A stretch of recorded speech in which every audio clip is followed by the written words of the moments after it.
Where did all the scammers go?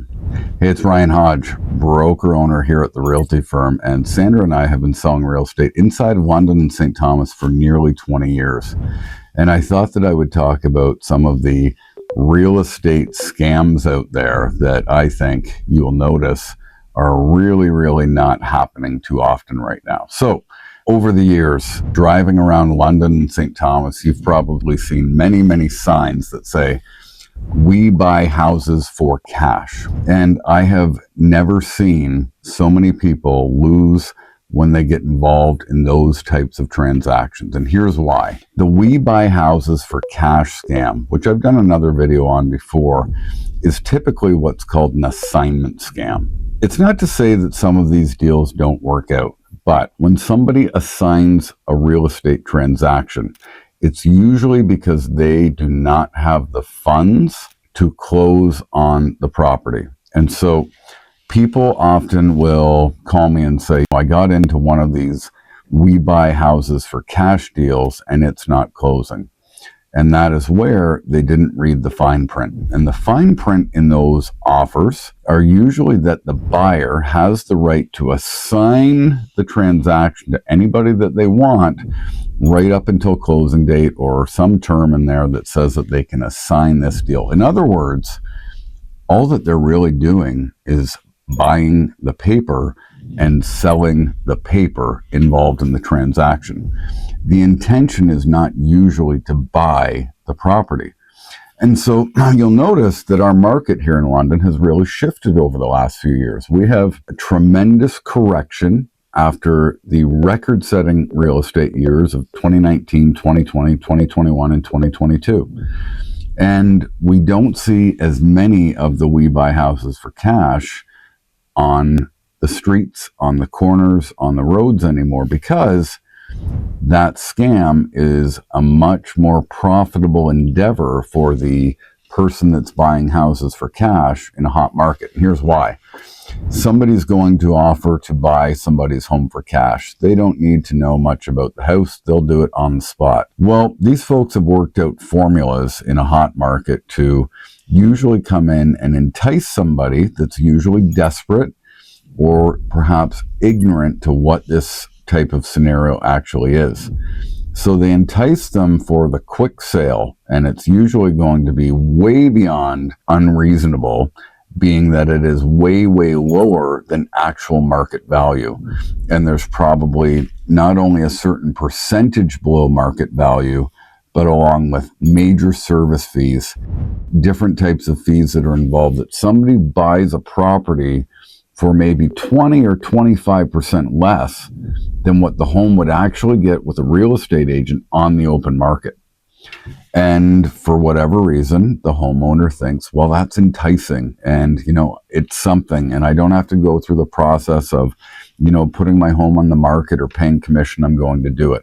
Because of the state of the market, and when inventory is very low, that buyer can then find another buyer that's willing to pay more for the property. And when they do that, they're just going to sell the paper for the difference. So they're going to be the ones that actually reap the benefit of what is probably fair market value.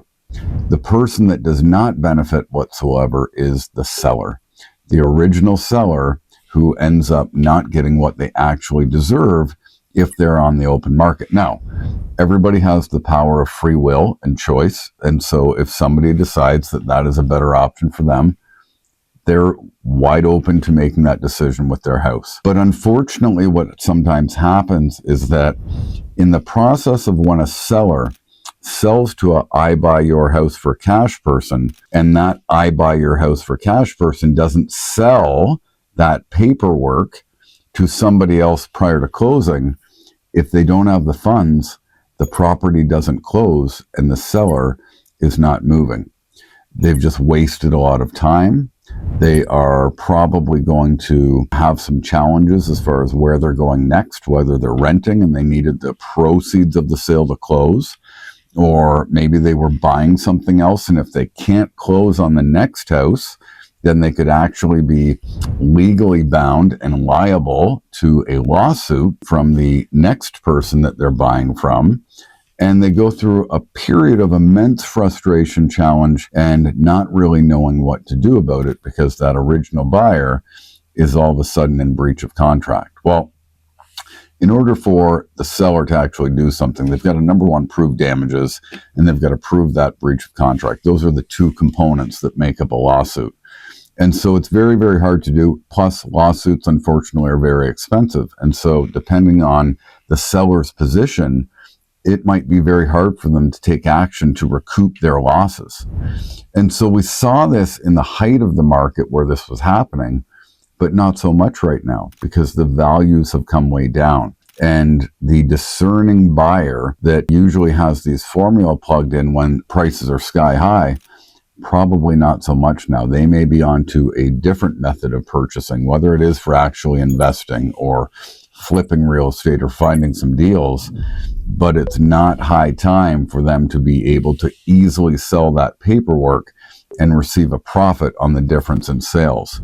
And so you'll see different changes in strategies from some of these folks that are on the market. And again, everybody has the power of choice and free will, what they do with their real estate. But in my experience, going the traditional route, finding somebody that is experienced in the industry, that is forthcoming, that is not going into securing an investment for themselves with somebody that is perhaps not really understanding the process in order to benefit themselves, these aren't the people that you want to associate with. You want experienced, you want folks that are going to hold your house and this situation in high integrity, and you want somebody that is going to look out for your best interests entirely rather than somebody that just wants to buy your house for cash, you take a loss, and somebody else receives great benefit.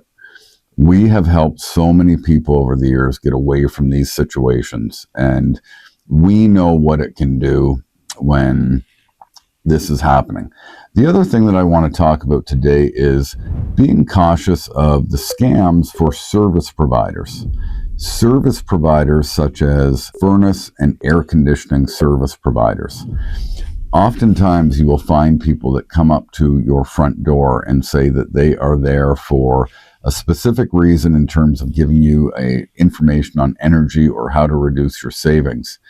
And I find it often with people that are elderly, actually, or older, or maybe not so much in the know about what's going on with their house. Maybe they have some help.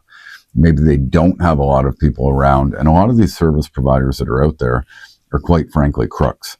They are going in and they are getting these folks to agree to rental contracts. And these rental contracts seem like a good idea at the time because maybe it's going to replace an old furnace.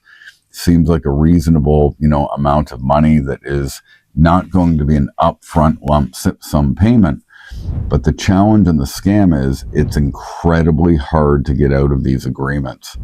And so usually people are paying, 2 or 3 times the cost, if not more, for a normal furnace and air conditioning unit. And at the same time, they are often going to be having a massive discharge penalty, which can be 3-4 times the actual cost of a furnace to break that if for some reason they have to sell the house.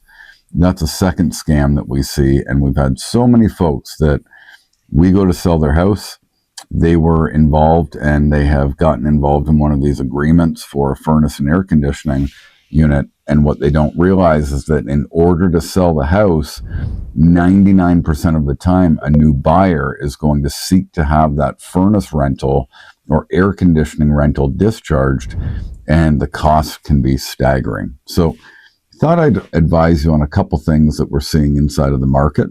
One that we are not seeing as much right now because the scam isn't as appealing, but in a tougher market and when the economy's tougher, watch out for some of these furnace and air conditioning scam companies. Always be sure to get a second opinion if you do not know what's going on or you have questions about some of these companies. We're in this business through and through. Whether you're buying or selling, we're happy to answer any questions. Serving and supporting you before, during, and after the transaction has always been Sandra and my mission inside of London and St. Thomas, and we look to serve you every step of the way. If you have any questions, by all means, reach out to us. You can always get us at 519-601-1160, or you can visit us online at www.ryanandsandra.ca. If you enjoy this content, be sure to like and subscribe. I will continue to update you every step of the way with weekly content, topics, tips, strategies, and anything that I can do to help you navigate London and St. Thomas and all of the real estate in between. Have a great day.